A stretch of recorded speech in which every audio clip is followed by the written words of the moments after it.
Brian Bohannon is the new head football coach at Kennesaw State, and a long time, many years with Paul Johnson, and literally we just talked about. By the way, Coach, thanks for being here. Oh, I'm glad to be here. Excited about it. And to have an opportunity to run a program and get a huge, break for you and your family, and not have to move is about as unheard of as there is. You go from Georgia Tech to Kennesaw State, and you're in your same house, and now you're running a program right here in the state. No doubt. It's been exciting. It's been a great opportunity. I tell you, I took the job on March 24th, and a lot of people say, well, why Kennesaw State? And it's almost divine intervention that I moved to Woodstock, Georgia 5 years ago. Knew nothing about the school. Right. And I'm driving through the Barrett Parkway one day, and I look up and see these huge parking structures, huge student housing buildings. I'm like, what's going on at this place? I said, it's got to be something going on. And then I had a chance to go to a basketball game about a year and a half ago. Kennesaw State's playing Mercer, and the basketball program's on the up and coming, but they were struggling at the time. Yeah. The place is packed. I mean, it's wall-to-wall students, community, and I'm like, man, there's something special at this place.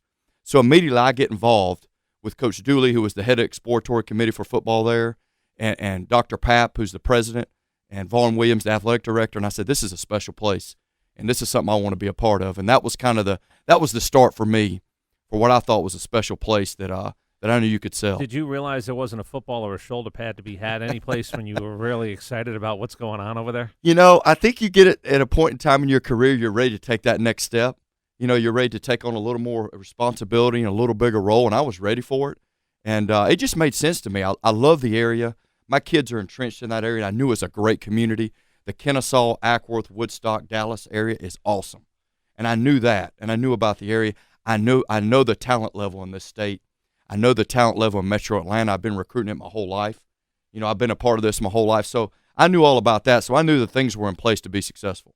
Brian Bohannon with us, head football coach at Kennesaw State, many, many years. How many years with Paul Johnson? I was with Coach Johnson for 16 years. So you've been with him at all his stops? Yes, I was with him when we started Georgia Southern. So that's where you started to really know the area, and then obviously takes the trip to having great success with Coach Johnson in a number of places. I'd also imagine coming from Georgia Southern, you heard the story, Irk Russell, and how that whole thing, I mean, that he was started from scratch, just like you're doing right now. Yeah, no doubt. They tell the story today. He had to go across the street to a local store to get a football for the press conference. And Coach Russell has an unbelievable knack for motivating, and I think that was a big part of what got that program going. We're light years ahead for us, a starting point with President Papp and Vaughn Williams and what they've done for us planning over the years to get this thing going. We're light years ahead of that. Brian Bohannon with us, head coach at Kennesaw State. It really does feel like, and we're not just blowing smoke, because three of us have been here almost 20 years, each one of us. So we've watched a lot of things happen, and it's always been a discussion of late about, wow, there's opportunity there. There's campus. There's facilities. I know you have Fifth Third Bank now that is a huge sponsor over there. Majors. Don't forget about that. There were a lot of curriculums and a lot of majors. I've had a ton of kids intern here at the radio station. My nephew just finished his freshman year there, and save 1 year, I've lived out that way since 1996 when I moved down here, and I could see how much, and you talked about it, Chris, during the break. You compared it to the Turner campus. Oh, my God. Downtown. It was just one kind of mansion sitting there in the middle of nowhere, and how it looks now. Well, Kennesaw State looks the same way now. I mean, it is thriving. Well, it's amazing. There's close to 25,000 students there. It's the third largest institution in the state of Georgia. We have a stadium to play in right now, 8,300 seats, all chair back, 12 suites. We have a brand new football locker room that was put in when they built the stadium with 100 brand new lockers. The student housing there is all brand new. You're talking about a young man having a chance to go live in a 4-bedroom apartment with a kitchen, a commons area, a washer and dryer, and their own bathroom. I mean, you don't find that anywhere else in the country. How many? Wasn't that way when I was in college? I know that. How many kids? How many kids on campus? How many kids are actually on campus at Kennesaw State? There's 3,500 beds on campus right now. Right. And then if you go around within probably a half a mile of the campus, there's apartment complexes going up left and right. And all students. Yeah, all students going up left and right around the institution. Well, can I? Go ahead. The other thing you have going for you, and I do think you have this going for you. You mentioned the talent level in the state. Not everybody is an Alabama prospect. Not everybody is a Georgia prospect.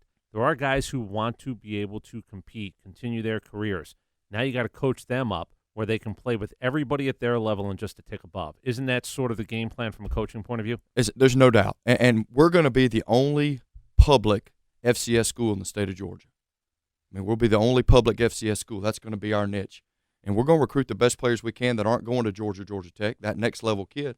We're going to go recruit them and sell all the things we're talking about today. You have a ton of dads that listen to this show, obviously. They're driving around. They're sales guys. They're going to their offices. They're, in various industries around Georgia. And they know their kid can't play at Georgia Tech. And they're really wondering if there's a chance they could ever really play at the next level.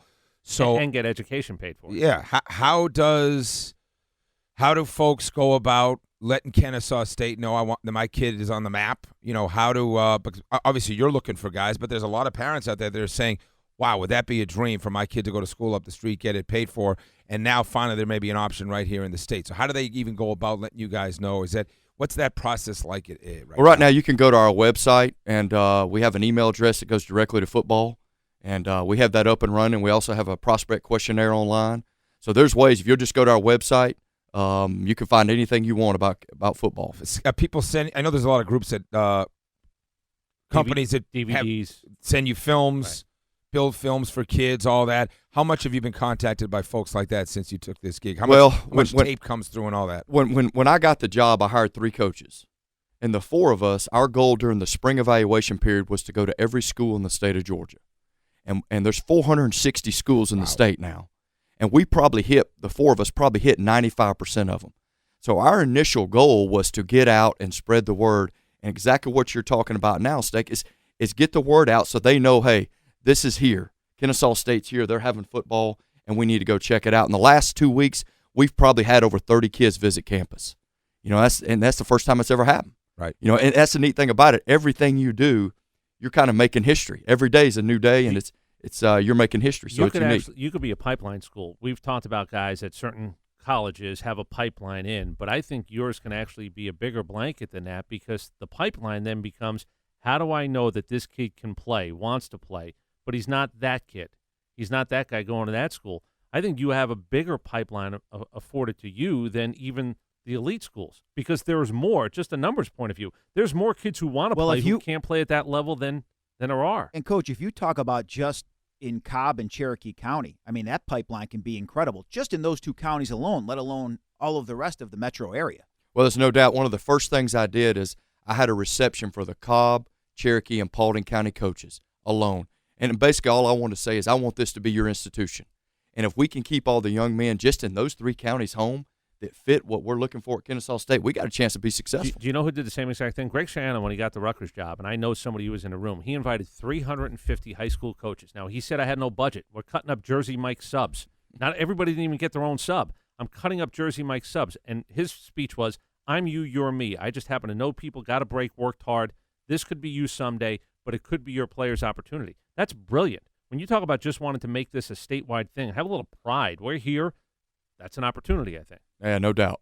And we're selling. I mean, and I've told every coach, I grew up in this state. My dad was a high school coach for 30 years. He was the head coach and athletic director at Griffin High School for 18 years. I've been on the football field since I was 8.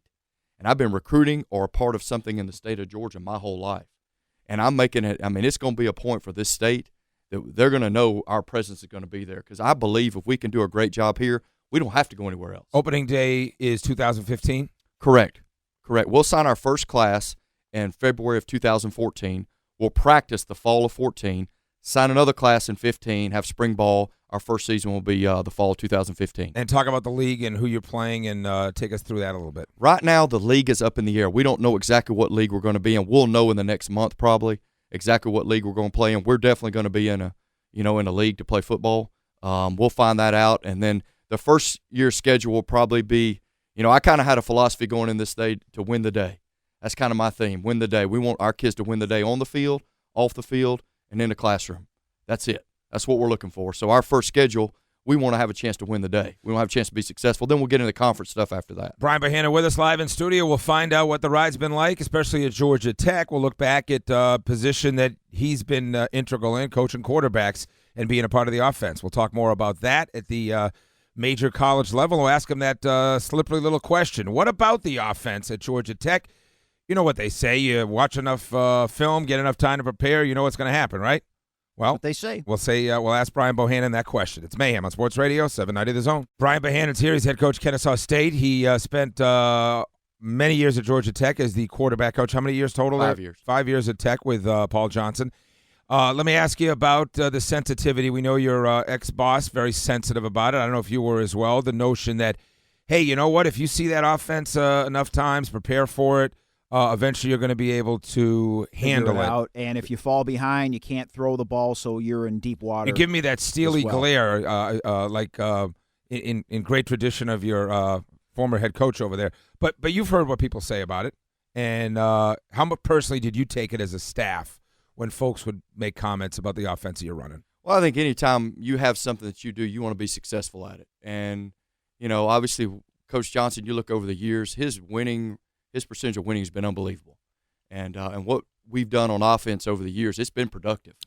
You look at the productivity and you look at the points scored, it's been productive. Right. I think for us at Kennesaw State, what we want to do is we want to take a good part of that. We want to be a spread team with a package under center, similar to Georgia Tech. We also want to back up, get in the gun, do some things out of the pistol. I really like some things out of the pistol that RG3 and the Redskins and Colin Kaepernick and the 49ers, some things they're doing, and that also gives us the ability to spread out a little bit if we need to. And we want to recruit a quarterback and play to his skill set.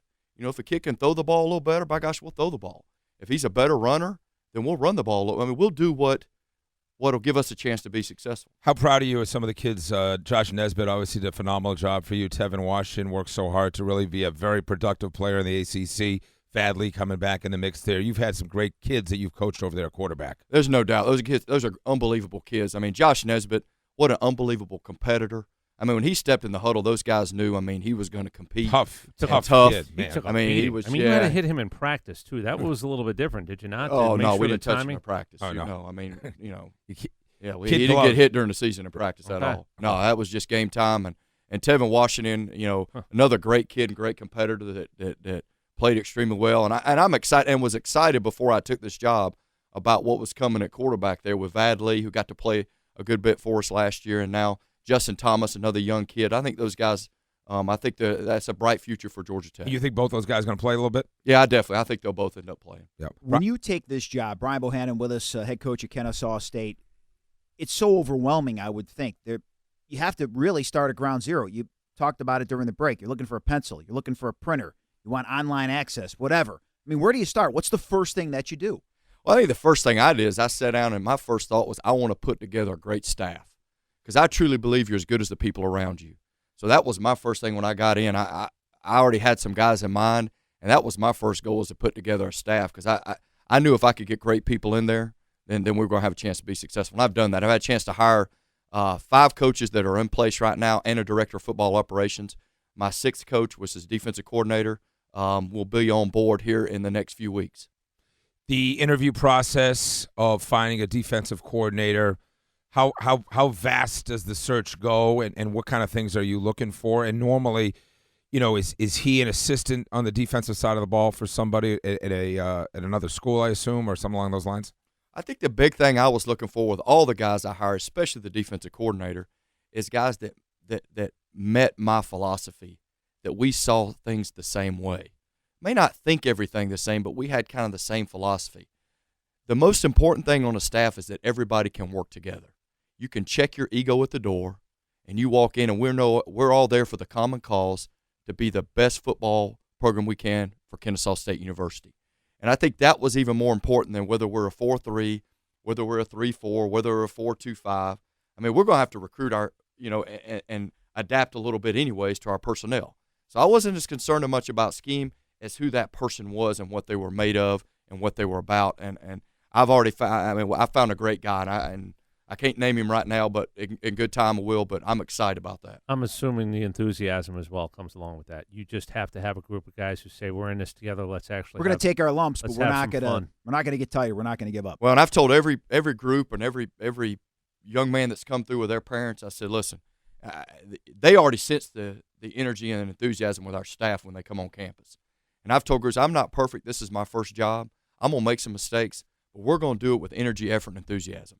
And if you can do that, you got a chance to be successful. And by the way, there's playing time to be had because we don't have players. That's right. That's right. And that's the luxury we have. We have a little time to kind of get some things together the way we want them, to lay out a good foundation, a good plan for what we want to be. You look like a football coach. You look like it. Your dad looked like a football coach too. Yeah, You're a little yeah. scary. Do you have a? Are my eyes big yet, Steak? Well, Are they getting big? I got one more year of eligibility left. I'm ready to go. Do you have that I don't know what I'll do, switch sometimes if you're not happy with a kid? Are you one of those guys that just pretty intense? Yes. I think I'm What's not going to make Coach Bohannon happy? When am I going to be on the wrong end of things? I don't want to be on the wrong end of things. No. Just sitting over here, you're a little intimidating. But again, I'm 46 years old. I think I'll be fine. I don't play for you. But what's going to make Coach Bohannon unhappy? It's really pretty simple. I just want the guys to do what they're supposed to do, be on time, be accountable for their actions, and do what we ask them to do to be successful. And if they'll do that and try their best, I got no problem with that. Is 3 o'clock meeting mean 2:55? Or Yes, sir. Yes, sir. Can I come in? Doubt. Can I come in at 3 o'clock 30 seconds with my cell phone? You could try to come in. I don't think you'll make it, and then there'll be a consequence. But what are you going to do to me if I stroll in at 3:07? Well, sometimes there's a reminder runs at 6 a.m. Oh man, how long am I running? It depends on how late you were and how many times you've done What's it. your attitude, son? Let's find out what your attitude is. That could determine actually a little bit But more. I think as a parent, you would want. Yeah, no, I agree. When you go, you want somebody to look after your kids the way I would look after my own. And I have high expectations for my kids. That's why I tell these parents, hey, we want them to be accountable. It's getting you ready for life. You coach the finest group of kids. The documentary, and if nobody's ever seen the documentary in the Army-Navy game that Showtime, did you see that Yes. piece they did? Yes. You want to talk about respect. When I think about what I did in college, me and my idiot fraternity brothers at Tulane in New Orleans, and I watched that documentary on Army-Navy, the football players especially. Yeah. It's tough enough being in the Naval Academy without having the added responsibilities. 90% of the world would not see the second night. Yeah, talk about that for Academy. a second. You talk about discipline. You can look at your kids next year and say, let me tell you about hard work and discipline. Yeah, no doubt. What an unbelievable experience at the Naval Academy. I didn't realize how good it was until I left. I look back on it now, and I'm like, right, unbelievable. Think about what kids. you learned about how to, structure and discipline and how things have to work in order to be successful. And that was the neat thing about that place. By the time they got to us, all that was in place. Right. We didn't have to mess with any of that. Yeah, because by the time they got done with what they were doing, they got to us, man. They knew how to do things. You're the easy part of the day almost. No, that's exactly right. We were kind of the break in the day. So were you blown away by the commitment those kids made? It's unbelievable. It's hard to put into words. Give somebody real quick. I know we got to go break. What's a day like for a football player at the Naval Academy? How does that start to finish? How does that day look like for them? Oh, shoot. They're probably up about 5 in the morning. They have something going before breakfast ever starts. They, once they get to breakfast, they have to be there. It's kind of a roll call. They have class all day. They have different military things throughout the day. It's just you have to be in uniform. Your room has to be up to specs. There's a lot of other things that the everyday student doesn't have to deal with. And then, like you said, once it gets to a point they come to us, they're like, it's a little break in the action. And we're not easy, don't get me wrong, but we work compared to what they were working with every day. But that's what makes them who they are. Yeah. And that's the unique thing about it. And that's what we want, as members of the United States. We want those guys to be that way. We want them to be that. You never lost to Army when you were there, did you? Did not. 4-0. What was your record there? We were 6-0 there. 6-0. Yeah, that's a pretty good number. It's stout. Yeah. Well, hopefully you have similar success at Kennesaw State. I apologize. Want more consequences coming down? No, listen, I'm telling you. Do your research. We'll see. Hey, thanks for coming by. Good luck. Congratulations. Looks like a guy you certainly want to send your young people to play for, and it's certainly a great thing building at Kennesaw State. So thanks for coming by. Thank you all. We appreciate it.